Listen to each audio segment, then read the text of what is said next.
आज आप सुनेंगे पापमोचनी एकादशी की व्रत कथा। धर्मराज युधिष्ठिर बोले कि हे भगवान, चैत्र मास के कृष्ण पक्ष की एकादशी का क्या नाम है, इसकी क्या विधि है, आप कृपया करके मेरी जिज्ञासा शांत कीजिए। तब भगवान श्री कृष्ण कहने लगे कि हे धर्मराज, चैत्र मास के कृष्ण पक्ष की जो एकादशी है, उस एकादशी को हम पापमोचनी एकादशी के नाम से जानते हैं। हे राजन, एक बार की बात है कि पृथ्वीपति राजा माधांता ने लोमस ऋषि से यही प्रश्न किया था जो कि इस वक्त तुमने मुझसे किया है। अतः जो कुछ भी लोमस ऋषि ने राजा माधांता को बताया, मैं तुम्हें वही सब बताता हूँ, तुम ध्यान पूर्वक सुनो। राजा माधांता ने धर्म के गहन रहस्यों को जानने वाले लोमस ऋषि से पूछा कि हे ऋषियों में श्रेष्ठ, मनुष्य के पापों का मोचन किस प्रकार से संभव है? कृपया करके कोई ऐसा सरल उपाय बताइए जिससे कि सहज ही सभी प्रकार के पापों से छुटकारा मिल जाए। तब महर्षि लोमस कहने लगे कि हे राजन, चैत्र मास के कृष्ण पक्ष की जो एकादशी है, इसके प्रभाव से मनुष्य के सभी प्रकार के पाप जो कि जानबूझकर किए हैं या फिर अनजाने में किए हैं, वे सभी नष्ट हो सकते हैं। मैं तुम्हें इसकी कथा सुनाता हूँ, तुम श्रद्धा पूर्वक सुनना। प्राचीन समय की बात है, चैत्रथ नाम का एक वन था। उस वन में अप्सराएं किन्नरों के साथ विहार किया करती। वहां पर सदैव ही वसंत का मौसम रहता, अर्थात उस जगह पर अनेक प्रकार के सुंदर सुंदर पुष्प खिले रहते। कभी वहां पर गंधर्व कन्याएं विहार किया करती और कभी देवेंद्र अन्य देवताओं के साथ वहां पर क्रीड़ा किया करते। उस वन में मेधावी नाम के एक महर्षि भी थे जो कि तपस्या में लीन रहा करते। वे महर्षि भगवान शिव जी के भक्त थे। एक दिन की बात है कि मंजुघोषा नाम की एक अप्सरा ने उनको मोहित करके उनकी निकटता का लाभ उठाने की चेष्टा की। इसीलिए वह अप्सरा कुछ दूरी पर बैठ गई और मधुर स्वर में गाने लगी। उसी समय भगवान शिव जी के भक्त महर्षि मेधावी को कामदेव ने भी जीतने का प्रयास किया। कामदेव ने उस सुंदर अप्सरा के भ्रू का धनुष बनाया, कटाक्ष से धनुष की प्रत्यंचा बनाई और उसके नेत्रों को मंजुघोषा अप्सरा का सेनापति बनाया। इस तरह से कामदेव अपने शत्रु भक्त को जीतने के लिए तैयार हुआ। उसी समय वह महर्षि भी अत्यंत ही मेधावी और युवावस्था में थे। साथ ही साथ वे काफी हष्ट-पुष्ट भी थे। उन्होंने यज्ञोपवीत और दंड धारण करके रखा था। वे दूसरे कामदेव के समान ही प्रतीत हो रहे थे। उस मुनि को देखकर कामदेव के वशीभूत हुई मंजुघोषा ने धीरे धीरे मधुर वाणी से गायन शुरू किया, तो महर्षि मेधावी भी मंजुघोषा के मधुर गाने और उसके सौंदर्य पर मोहित हो गए। वह अप्सरा मेधावी मुनि को कामदेव से पीड़ित जानकर उनका आलिंगन करने लगी। महर्षि मेधावी उसके सौंदर्य पर मोहित होकर भगवान शिव जी के रहस्य को भूल गए। साथ ही वे काम के वशीभूत हो गए और उन अप्सरा के साथ रमण करने लगे। काम के वशीभूत होने के कारण मुनि को उस समय दिन और रात का कुछ भी ज्ञान नहीं रहा और काफी समय तक वे रमण करते रहे। तदुपरांत मंजुघोषा उस ऋषि से बोली कि हे ऋषिवर, अब मुझे बहुत समय हो गया है, कृपया करके मुझे जाने की आज्ञा दीजिए। अप्सरा की यह बात सुनकर ऋषिवर बोले कि हे मोहिनी, संध्या को तो तुम आई हो, अभी कुछ समय तक प्रतीक्षा करके प्रातः काल होने पर चली जाना। ऋषि के ऐसे वचनों को सुनकर अप्सरा फिर से उनके साथ रमण करने लगी। इसी प्रकार दोनों ने बहुत सा समय साथ में बिताया। फिर कुछ समय के पश्चात मंजुघोषा ने एक दिन फिर से उन ऋषि से कहा कि हे विप्रवर, अब आप मुझे स्वर्ग जाने की आज्ञा दो। इस बार मुनि ने वही कहा कि हे रूपसी, अभी ज्यादा समय व्यतीत नहीं हुआ है, कुछ समय तक तुम और ठहर जाओ। मुनि की यह बात सुनकर अप्सरा ने कहा कि हे ऋषिवर, आपकी रात तो बहुत लंबी बीती है, आप स्वयं ही सोचिए कि मुझे आपके पास आए हुए कितना समय व्यतीत हो गया है। अब और ज्यादा समय तक मेरा यहाँ पर ठहरना उचित नहीं है। अप्सरा की बात सुनकर मुनि को बोध हुआ और वे गंभीरता पूर्वक विचार करने लगे। जब उन्हें समय का ज्ञान हुआ कि उन्हें तो रमण करते हुए 57 वर्ष व्यतीत हो चुके हैं, तब उस मुनि ने सोचा कि यह अप्सरा काल रूपी है। स्वयं का इतना ज्यादा समय भोग विलास में व्यतीत हो जाने पर मुनि को बड़ा क्रोध आया और अब वे भयंकर क्रोध में जलते हुए अपनी तपस्या का विनाश करने वाली उस अप्सरा की ओर भ्रकुटी तानकर देखने लगे। क्रोध से उनके अधर कांपने लगे और उनकी इंद्रियां बेकाबू होने लगी। क्रोध से थरथराते स्वर में मुनि ने उस अप्सरा से कहा कि मेरे तप को नष्ट करने वाली अरे दुष्टा, तू महान पापिनी और दुराचारिणी है। तुझ पर धिक्कार है और अब तू मेरे श्राप से पिशाचिनी बन जा। मुनि के क्रोध से युक्त श्राप को सुनकर वह अप्सरा पिशाचिनी बन गई। यह देखकर वह व्यतीत होकर बोली कि हे ऋषिवर, अब मुझ पर क्रोध त्याग कर प्रसन्न हो जाओ और कृपया करके मुझे ये बताओ कि श्राप से मुक्ति किस प्रकार होगी। हे ऋषिवर, विद्वानों ने कहा है कि साधुओं की संगति सदा ही अच्छा फल देती है और आपके साथ तो मैंने बहुत समय बिताया है, अतः आप मुझ पर प्रसन्न हो जाओ, अन्यथा लोग कहेंगे कि एक पुण्य आत्मा के साथ रहने पर भी मंजू घोषा को पिशाचिनी बनना पड़ा है।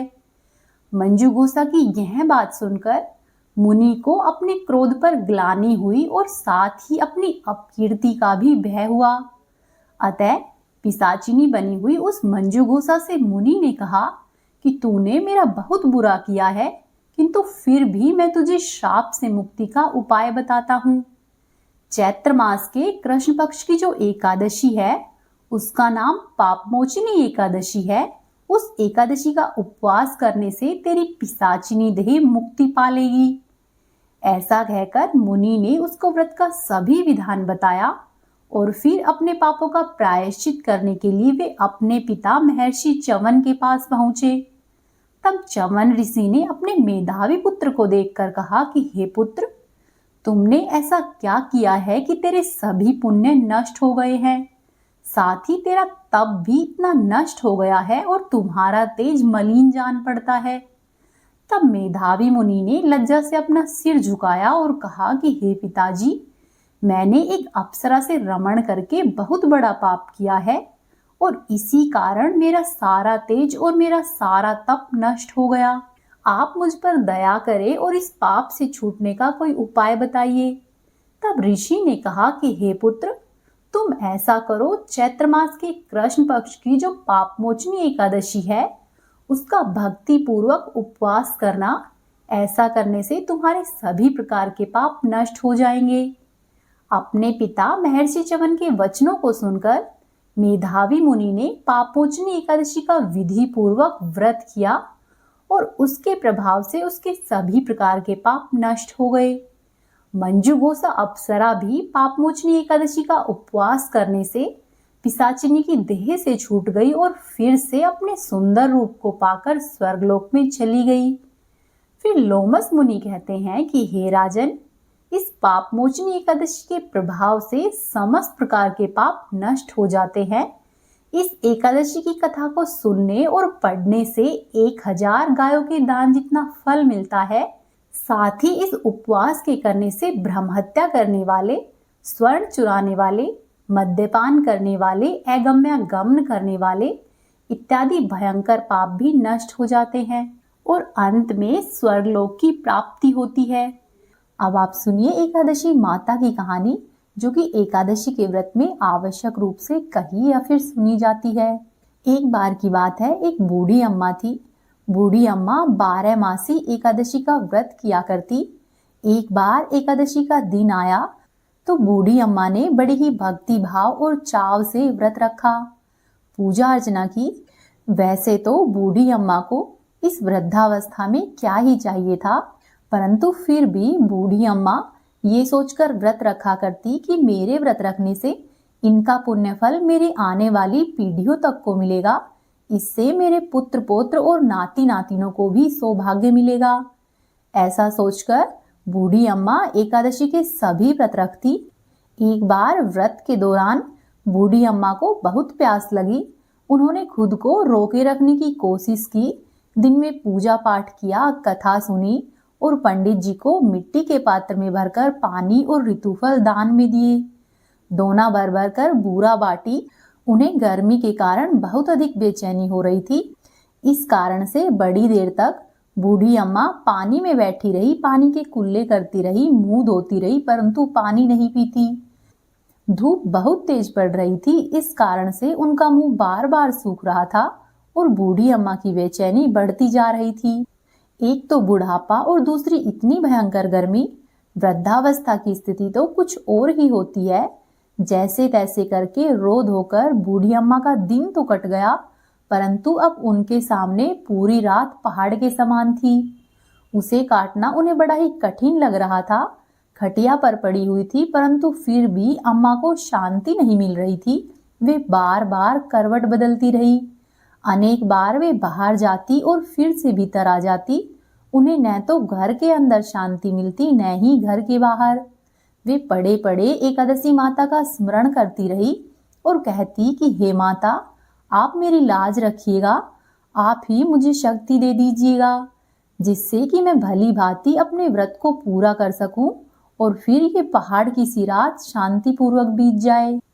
इस तरह से बूढ़ी अम्मा एकादशी माता से प्रार्थना करती रही, परंतु प्यास के कारण उनकी बेचैनी बढ़ती ही गई।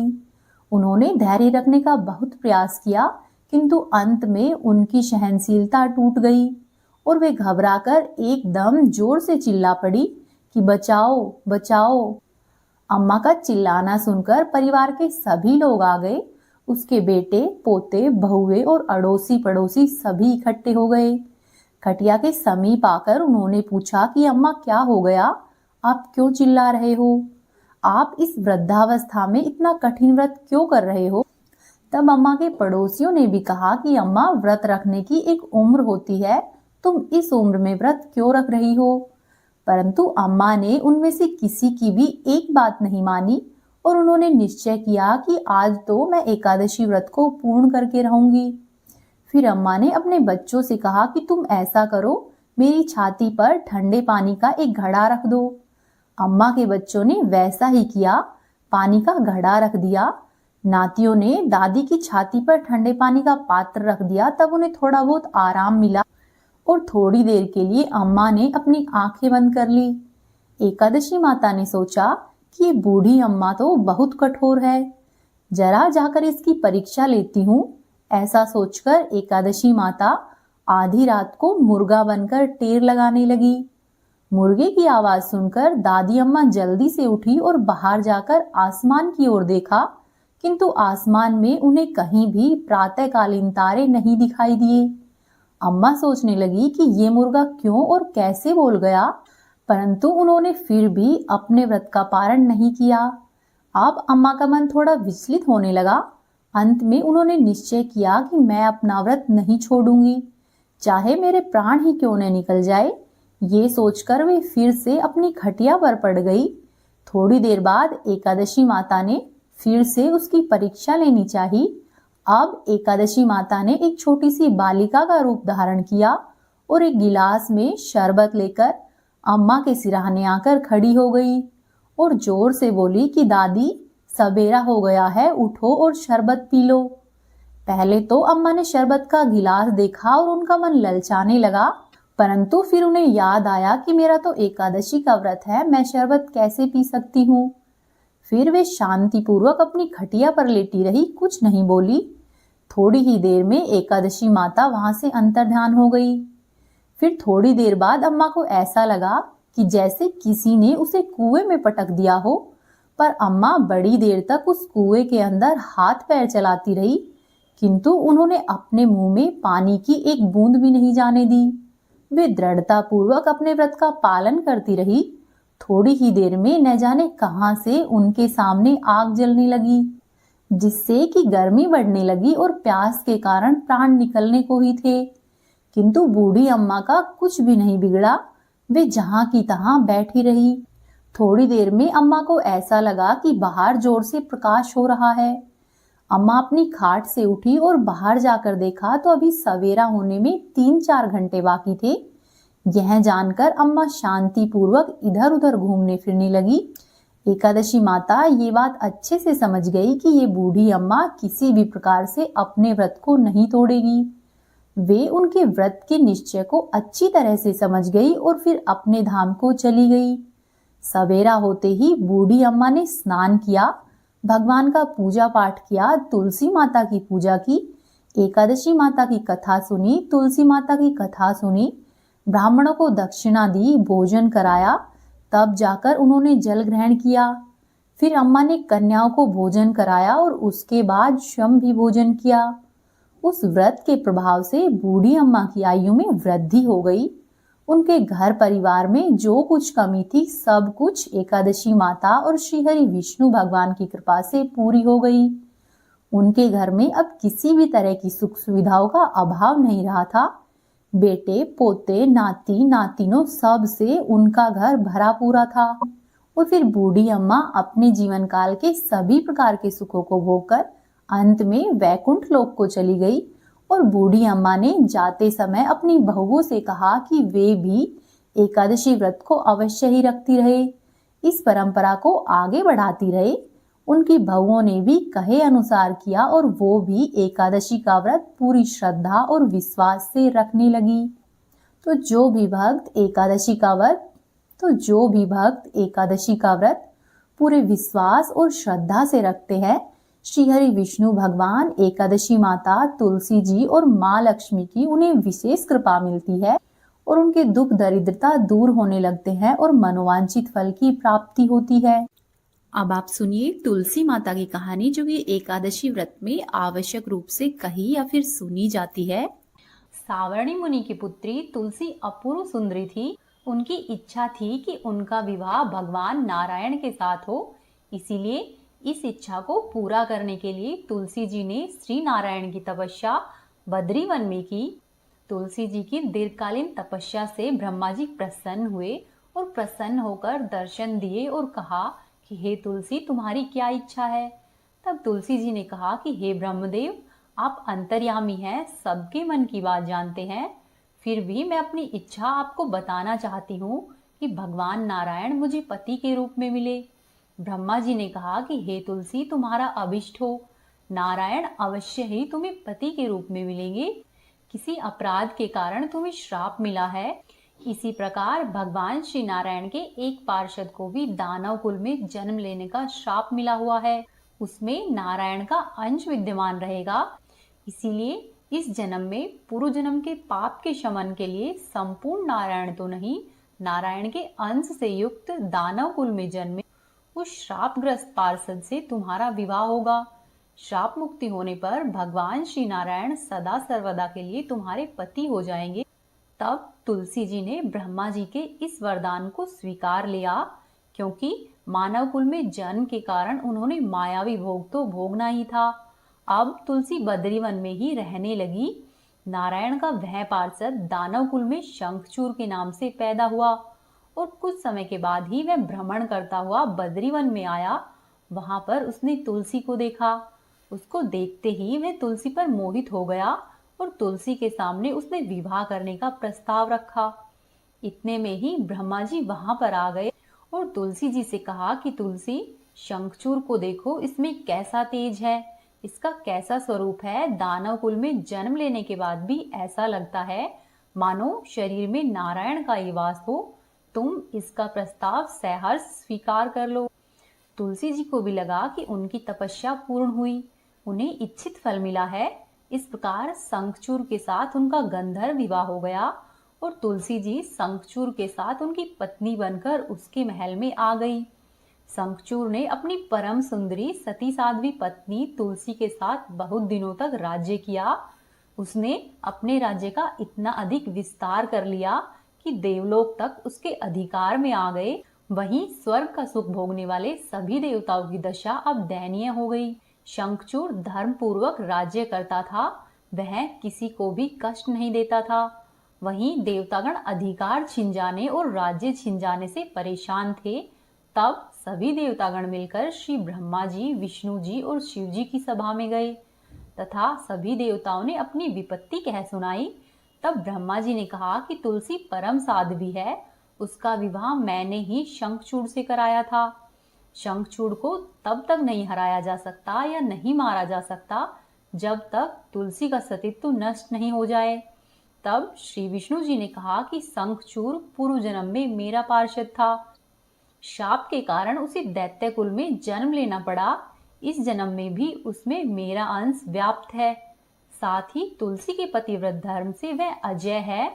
फिर सभी देवताओं की सहमति से भगवान शिव ने शंखचूड़ के पास संदेशा भिजवाया कि या तो वह देवताओं का राज्य लौटा दे या फिर उनसे युद्ध करे। शंखचूड़ शंकर जी के पास पहुंचा और उसने कहा कि हे देवाजी देव, आपके लिए देवताओं का पक्ष लेना उचित नहीं है। राज्य का विस्तार करना तो हर राजा का कर्तव्य होता है और मैं धर्म पूर्वक शासन कर रहा हूँ। मैं किसी को भी दुखी नहीं कर रहा हूँ। आप देवताओं से कहिए कि मेरी प्रजा होकर रहे और मैंने आपका भी कोई अपकार नहीं किया है। हमारा और आपका युद्ध शोभा नहीं देता। अगर इस युद्ध में आप हार गए तो यह बड़ी ही लज्जा की बात होगी और यदि मैं हार गया तो आपकी कीर्ति बहुत अधिक नहीं बढ़ेगी। शंखचूड़ की बात सुनकर भगवान शंकर हंसे, क्योंकि वे तो सभी रहस्य जानते थे। तुलसी और शंखचूड़ के पूर्व जन्म के श्राप की अवधि अब लगभग पूरी ही होने वाली थी। भगवान शंकर बोले कि शंखचूड़, इसमें कीर्ति और लज्जा की तो कोई बात नहीं है। तुम देवों को उनका राज्य लौटा दो और उन्हें उनके पद पर प्रतिष्ठित होने दो। युद्ध से बचने का एकमात्र यही उपाय है। तब शंखचूड़ ने कहा कि मैंने तो युद्ध के बल से ही देवलोक को जीता है और अब यदि कोई देवलोक को वापस चाहता है तो उसे केवल युद्ध करके ही मैं वापस लौटा सकता हूँ। मेरा यह अंतिम निर्णय है। ऐसा कहकर शंखचूड़ वहां से चला गया। उसने अपने राजमहल में वापस आकर अपनी पत्नी तुलसी को सारी बातें कह सुनाई और कहा कि हे तुलसी, कर्म भोग सब काल सूत्र में बंधा हुआ है। जीवन में हर्ष, शोक, भय, सुख, दुख, मंगल और अमंगल सब कुछ काल के ही अधीन है। हम तो केवल निमित्त मात्र है। संभव है कि भगवान शिव देवों का पक्ष लेकर मुझसे युद्ध करे। तुम चिंता मत करना, तुम्हारा सती तेज मेरी रक्षा करेगा। और फिर दूसरे ही दिन भगवान शंकर के नेतृत्व में देवताओं ने युद्ध छेड़ दिया। शंखचूड़ ने भीष्म बाण की वर्षा करके सभी देवताओं के वेग को रोका। उनके प्रहार से देवतागण डगमगाने लगे। फिर शंखचूड़ ने दानवी शक्ति का प्रयोग करके मायावी युद्ध आरंभ कर दिया।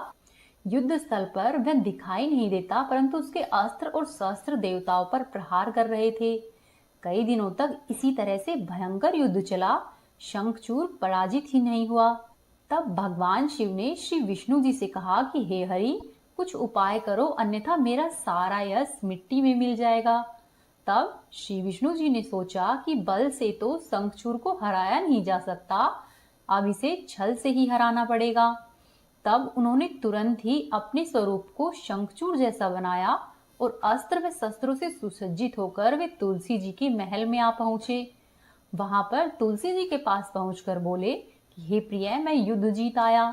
सारे देवता भगवान शंकर के समेत हार गए हैं। इसी खुशी में आओ, मैं तुम्हें अंक से लगा लूं। पति को प्रत्यक्ष खड़े देखकर और विजय का समाचार सुनकर तुलसी जी दौड़कर आई और मायावी शंखचूड़ के गले से लिपट गई। इस प्रकार पति पत्नी दोनों ने आलिंगन होकर खूब आनंद मनाया। इधर पराये पुरुष के साथ इस प्रकार के व्यवहार से तुलसी का सती तेज नष्ट हो गया। उनका सती तेज, जो कि शंखचूड़ के लिए एक कवच की तरह काम कर रहा था, अब वह नष्ट हो गया था। इसीलिए युद्ध के मैदान में शंखचूड़ शक्तिहीन हो गया और यह जानते ही भगवान शंकर ने अपने त्रिशूल से शंखचूड़ पर प्रहार कर दिया।